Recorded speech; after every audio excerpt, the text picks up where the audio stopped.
Thank you, Laura, and I are thrilled to be here.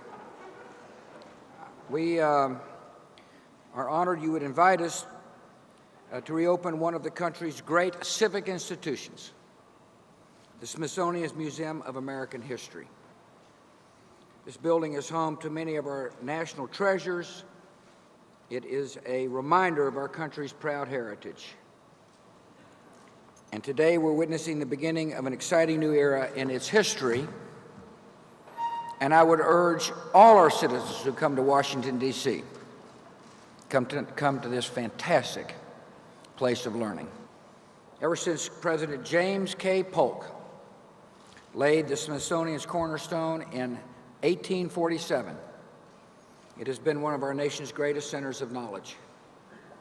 And since it opened nearly 45 years ago, the Museum of American History has been one of the Smithsonian's most popular institutions.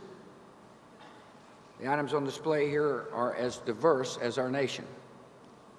Visitors can see George Washington's military uniform, one of Thomas Edison's early light bulbs, the desk on which Thomas Jefferson drafted the Declaration of Independence, even Muhammad Ali's boxing gloves, which he modestly predicted would become the most famous thing in this building. Another item on display here is one of our nation's proudest symbols of patriotism. The icon's fame dates to the War of 1812. In that conflict, the British Navy bombarded Baltimore's Fort McHenry with rockets and mortar fire. And as the battle raged, a young American was detained on a ship in Baltimore Harbor, unable to join the fight. And the next morning, he was anxious to see whether his country had resisted the invasion. He discovered the answer when he saw the stars and stripes of the United States waving defiantly above Fort McHenry. That young American, of course, was Francis Scott Key.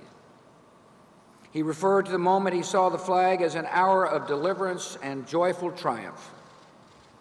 He recorded those emotions in a poem called The Star-Spangled Banner.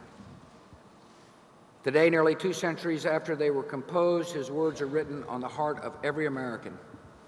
And written into our law is our country's national anthem. And the flag that inspired them is preserved here, thanks to the generosity of some fine citizens, to remind us of the sacrifices that have been made to ensure our freedom.